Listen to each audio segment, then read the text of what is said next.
अंग्रेजों ने भारत में 200 वर्षों तक शासन किया था। इस दौरान अंग्रेजों ने यहाँ कई कार्य किए थे। दरअसल अंग्रेजों का मकसद केवल व्यापार करना था, मगर यहाँ की असीम धन दौलत को देखकर अंग्रेजों ने धीरे धीरे अपने पैर मजबूत कर लिए थे।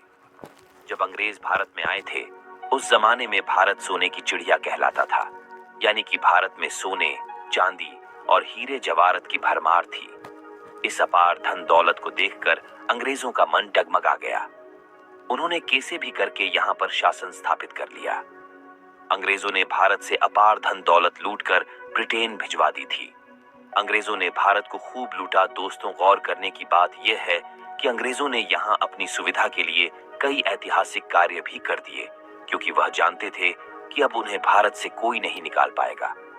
मगर समय का क्या, एक दिन अंग्रेजों को भारत छोड़कर निकलना पड़ गया, मगर उनकी बनाई गई चीजों का उपयोग हम आज भी कर रहे हैं। अंग्रेजों ने जाते जाते भारत के 2 टुकड़े भी कर दिए। उन्होंने भारत को बर्बाद करने में कोई कसर नहीं हैं, और इस बात को भी झुठलाया नहीं जा सकता कि इंडियन रेलवे भी अंग्रेजों द्वारा शुरू की गई थी। चाहे इसकी शुरुआत उन्होंने अपनी सहूलियत के लिए की हो, भारत में पहली रेल 16 अप्रैल 1853 को चली थी। पहली बार में मुंबई से लेकर थाने तक 34 किलोमीटर दूरी तय की थी। कि यह सफर चाहे छोटा था, मगर एक सफर में इंडियन रेलवे की नींव जरूर रखती थी।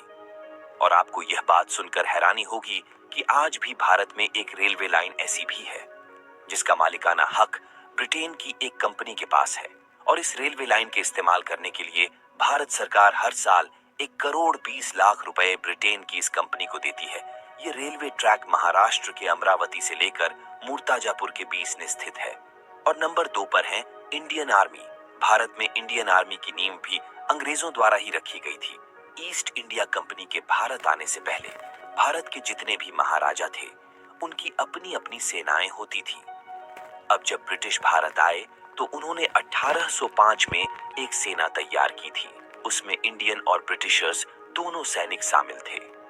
उस वक्त इस सेना ने पहले वर्ल्ड वॉर और सेकेंड वर्ल्ड वॉर ने भी हिस्सा लिया था। उस वक्त ब्रिटिश आर्मी में शहीद हुए 90,000 सैनिकों की याद में ही ब्रिटिश सरकार दिल्ली में इंडिया गेट बनवाया था। नंबर 3 पर है पहाड़ी हिल स्टेशन का विकास। दोस्तों, ढकी वादियां और खुला आसमान हर किसी को आकर्षित करता है। हम भारतीयों को ही नहीं, बल्कि अंग्रेजों को भी हिल स्टेशन से बहुत लगाव था। अंग्रेजों का पहाड़ों से लगाव के कारण ही हमारे पास आज बहुत से हिल स्टेशन है। ब्रिटिशर को शिमला में अपने देश की झलक दिखाई देती थी, इसलिए अंग्रेजों को यह जगह इतनी पसंद आई कि उन्होंने शिमला को खूबसूरत इंग्लैंड की तरह क्षेत्र बनाने का फैसला किया। शिमला अंग्रेजों की समर कैपिटल भी हुआ करता था। आसानी से पहुंचने के लिए अंग्रेजों ने जहां कालका से शिमला तक टॉय ट्रेन की शुरुआत की, जो आज भी शिमला में आने जाने वाले सैलानियों की पहली पसंद है।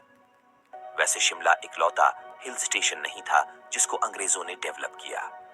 लैंसडाउन भी एक ऐसी ही जगह है जिस जगह पर पहाड़ काटकर समतल किया गया था। इसके अलावा उत्तराखंड की राजधानी देहरादून के नजदीक मंसूरी में भी अंग्रेजों ने अपने लिए घर बनाए, जो आज भी ब्रिटिश शासन की गवाही भर रहे हैं।